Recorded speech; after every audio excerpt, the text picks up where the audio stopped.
Ohayo Sekai Good Morning World. Halo coy, balik lagi sama Animin di sini. Dan kali ini gua akan lanjutin manga Dr. Stone chapter 186. Nah, pada chapter sebelumnya kita kan udah lihat bahwa setelah berhasil menemukan sedikit informasi tentang keunikan baterai Medusa, di mana ternyata setelah berkali-kali membuat baterai Medusa dan gagal, Kaseki pun akhirnya menemukan sebuah informasi menarik mengenai baterai Medusa. Lalu setelah mengetahui bahwa goresan pada belahan berlian baterai Medusa sepertinya memiliki fungsi untuk menyalurkan sesuatu, Kaseki pun mulai kembali membuat baterai Medusa berdasarkan informasi baru yang ia temukan.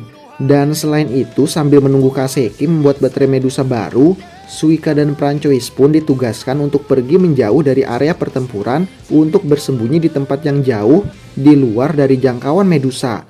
Sehingga setelah pertempuran berakhir nanti, di mana semua orang berubah menjadi batu, maka Suika dan Francois bertugas untuk kembali membangkitkan teman-teman mereka. Namun sayangnya pada chapter sebelumnya kita melihat bahwa Suika dan Francois nggak sengaja bertemu dengan pasukan Stanley yang telah tiba di Araksa. Lalu kejadian-kejadian menarik apa aja yang terjadi pada chapter kali ini? Kita putar intronya dulu coy. Aku suka susunya hingga tetes terakhir. Aku suka coklatnya hingga tetes terakhir. Susu bendera coklat nikmat hingga tetes terakhir. Susu bendera coklat hingga tetes terakhir. Nah, pada chapter 186 kali ini, setelah berusaha menyelamatkan salah seorang anggota dari pasukan Stanley yang tergigit laba-laba mematikan, maka akibat dari perbuatan baik Suika sebelumnya pun membuat dirinya dan Francois malah ketahuan oleh pasukan Stanley yang lain dan membuat mereka langsung dikejar. Nah, saat pasukan Stanley tiba di tempat Suika, pasukan Stanley pun langsung berteriak freeze, di mana dalam kemiliteran kata freeze tersebut berarti menyuruh agar lawan untuk tidak bergerak atau diam membeku seperti es. Namun karena Suika bukan berasal dari abad ke-21, setelah melihat pasukan Stanley yang mendekat, Suika pun langsung kabur dan melarikan diri, yang mana dengan aksi melarikan diri Suika tersebut tentu aja akan membuat pasukan Stanley nggak akan segan-segan untuk melepaskan tembakan karena tidak menuruti perintah untuk tidak bergerak. Lalu setelah melihat kondisi Suika yang sedang dalam bahaya, Francois pun langsung bergerak cepat lalu mengambil sebuah pisau dari dalam tasnya. Tapi karena Francois bukanlah seorang petarung, maka meskipun Francois memiliki sebuah pisau di tangannya, itu sama sekali nggak membantu. Menyadari hal tersebut, Francois pun segera melemparkan pisau tersebut ke arah Matsukaze dan Ginro yang saat ini sedang menjadi tawanan Stanley. Dimana jika pisau tersebut berhasil diterima oleh Matsukaze ataupun Ginro yang adalah seorang petarung, maka pisau tersebut bisa digunakan lebih efektif dibandingkan jika pisau tersebut berada di tangan Francois. Melihat pisau yang dilemparkan ke arahnya, Matsukaze pun langsung melompat dan menangkap pisau tersebut. Namun sayangnya karena kondisi tangannya yang sedang terikat di belakang, ia pun hanya bisa menangkap pisau tersebut dan tidak bisa melepaskan tali ikatannya sendiri.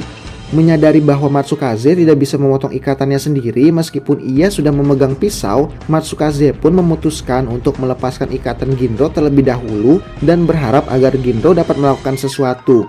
Dan meskipun awalnya sempat ragu dan takut, Ginro pun akhirnya memberanikan dirinya untuk menyerang pasukan Stanley dengan mengambil batang pohon untuk menyelamatkan Suika. Namun sayangnya usaha Ginro hanya sampai di situ karena dengan cepat Stanley segera menembaki batang pohon yang dibawa oleh Ginro hingga hancur lalu menangkap Ginro kembali.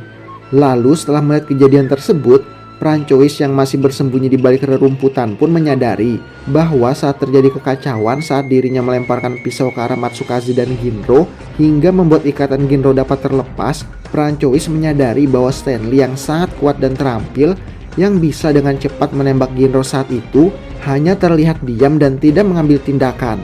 Hingga akhirnya Francois pun sadar bahwa Stanley bukanlah tidak bisa menembak Ginro secara langsung, tapi Stanley memang sengaja menunggu Ginro yang adalah tawanan bergabung ke dalam pertempuran terlebih dahulu baru Stanley akan bergerak.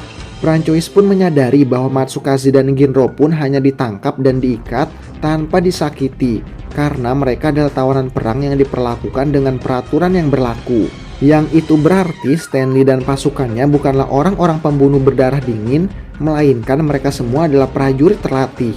Dan setelah menyadari hal tersebut, Prancois pun langsung keluar dari rerumputan lalu mengangkat tangannya ke atas dan berkata bahwa mereka hanyalah warga sipil dan menjelaskan kepada Stanley dan pasukannya bahwa mereka bukanlah bagian dari tim petarung dari kelompok Senku dan hanya sebagai warga sipil biasa.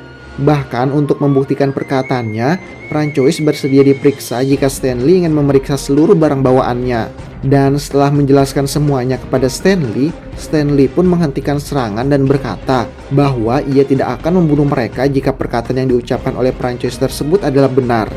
Lalu Prancois dan Suika pun berhasil diamankan oleh pasukan Stanley dan bergabung bersama dengan Matsukaze dan Ginro menjadi tawanan perang. Nah, setelah ditangkap oleh pasukan Stanley, Suika pun terlihat menyesal bahwa karena kekacauan yang telah ia perbuat sebelumnya, maka rencana mereka menjadi kacau. Bahkan mereka pun gak bisa memberitahu Senku kalau Stanley dan pasukannya telah tiba di Araksa. Mendengar perkataan Suika tersebut, Prancois malah bilang bahwa kita punya keuntungan yang lain. Dan ternyata saat kekacauan terjadi sebelumnya, Prancois sempat mengirimkan transmisi atau sebuah sinyal kepada Senku yang berhasil dideteksi oleh Leonard.